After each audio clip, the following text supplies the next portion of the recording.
আপনারা দেখিবার লাগছেন Cooch Behar news live.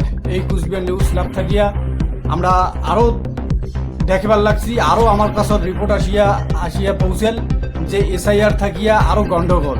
আর আমরা সরাসরি যে বর্তমানে যে সরকার, সেই সরকারও দোষারোপ করিবার লাগছে। তাহলে উমের সমস্যাটা কি আছে সেটা আমরা সেই ব্যক্তিদের কাছ থেকে আমরা শুনিয়ে নেব। তাহলে শোনো, তাহলে কিসের নোটিশ? এটা হচ্ছে তোমার 2002 তোমার এসআইআর যে নোটিশ, এসআইআর নোটিশ। হ্যাঁ, কার বিষয় নিয়ে? এটা আসছে মোর ভাগ্না। মোর ভাগ্না জন্মসূত্রে মোর বাড়িতে জন্ম হয়েছে, সেই হিসাবে মোর ভাগ্নার যেহেতু ভাগ্না আবার কেরল বিদেশে কাজ করবে দেখছি এলাম। ইনার ফর্মটা দীপক দেবসিংহ, সে জায়গায় স্কুল লাইফে ভুল করছে, দেবসিংহর জায়গায় সিংহ করছে। বাবার নাম ধরণী দেবসিংহ ছিল, সেটা ধরণী দেবসিংহ হয়েছে, ওর কাকার নাম আসে গেছে।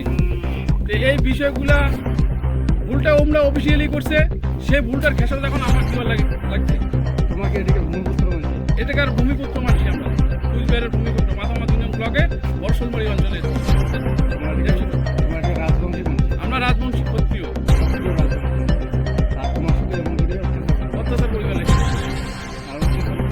পরিকল্পনা তোমার মনে ধরনটা কাক টার্গেট করবে লাগছে, রাজ্য সরকার না কেন্দ্র সরকার?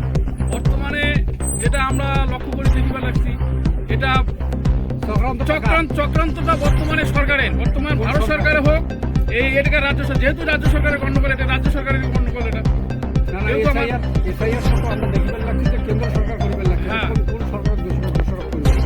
মানে তোমরা উদ্দেশ্য টার্গেটটা কার নেমে লাগছে? যে কেন্দ্র সরকারের মানে বিজেপি তৃণমূল। বর্তমানে যেহেতু ভারত সরকারের থেকে জিনিসটা এসে ব্যাপারটা শুরু হয়েছে, সেহেতু আমরা বর্তমানে ভারত সরকারকে দোষী দায়ী করবো। যদিও বর্তমানে সরকার যদিও ভারত সরকার আছে বিজেপি সরকার, আর রাজ্য সরকার আছে তৃণমূল সরকার।